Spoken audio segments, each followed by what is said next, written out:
क्या एनडीए और अजीत के बीच तय हो चुका है सीटों का फॉर्मूला?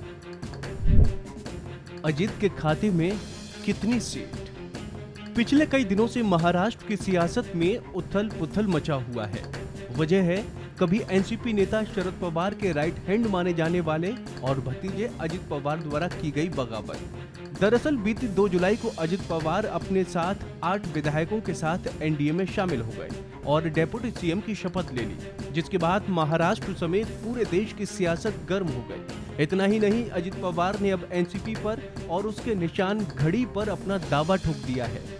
हालांकि अब मामला चुनाव आयोग की दहलीज पर पहुंच गया है, जिसकी अब सुनवाई होगी। वहीं मीडिया में कुछ ऐसी खबरें भी आ रही हैं कि बीजेपी और अजित पवार के बीच लोकसभा और विधानसभा की सीटों को लेकर फॉर्मूला तय हो चुका है। ऐसा दावा किया जा रहा है कि एनसीपी 2024 के लोकसभा चुनाव में राज्य में 13 से 15 सीटों पर चुनाव लड़ेगी, तो वहीं विधानसभा की 90 सीटों पर चुनाव लड़ सकती है। दरअसल इंडियन एक्सप्रेस ने अपनी रिपोर्ट में सूत्रों के हवाले से बताया है कि अजित पवार खेमे के एक वरिष्ठ एनसीपी नेता ने कहा है कि 90 विधानसभा सीटों के बारे में बयान बहुत तार्किक है, लेकिन ये भी तय हो गया है कि एनसीपी 13 से 15 लोकसभा सीटों पर भी चुनाव लड़ेगी। इसमें 4 सीटें शामिल होंगी, जिनमें एनसीपी के मौजूदा सांसद हैं और औरंगाबाद जैसी सीटें भी शामिल हैं, जहां विपक्ष ने 2019 में जीत हासिल की थी।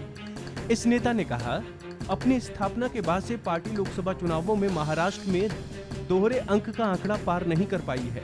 ये सुनिश्चित किया जाएगा कि हम इस बार दोहरे अंक का आंकड़ा पार करें।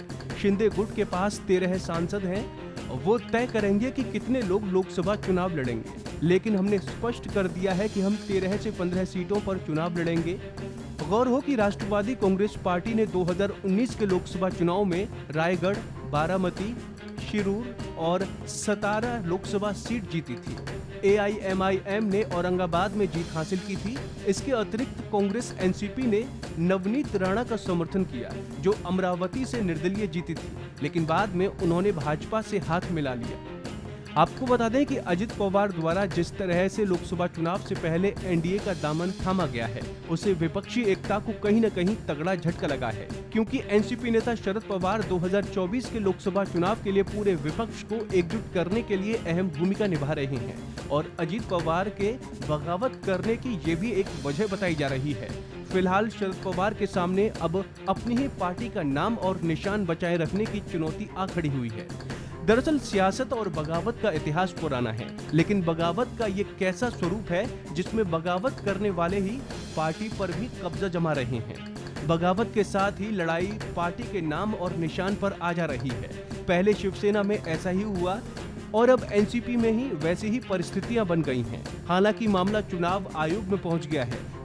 फैसला चुनाव आयोग ही करेगा कि एनसीपी का असली हकदार कौन है, क्योंकि अजित पवार ने दावा किया है कि उनके साथ लगभग 40 विधायक हैं। इसके लिए 40 विधायकों द्वारा हस्ताक्षर किए गए एफिडेविट आयोग के पास भेज दिए गए हैं। फिलहाल इस खबर में इतना ही। बाकी अन्य अपडेट्स के लिए बने रहिए वन इंडिया हिंदी के साथ।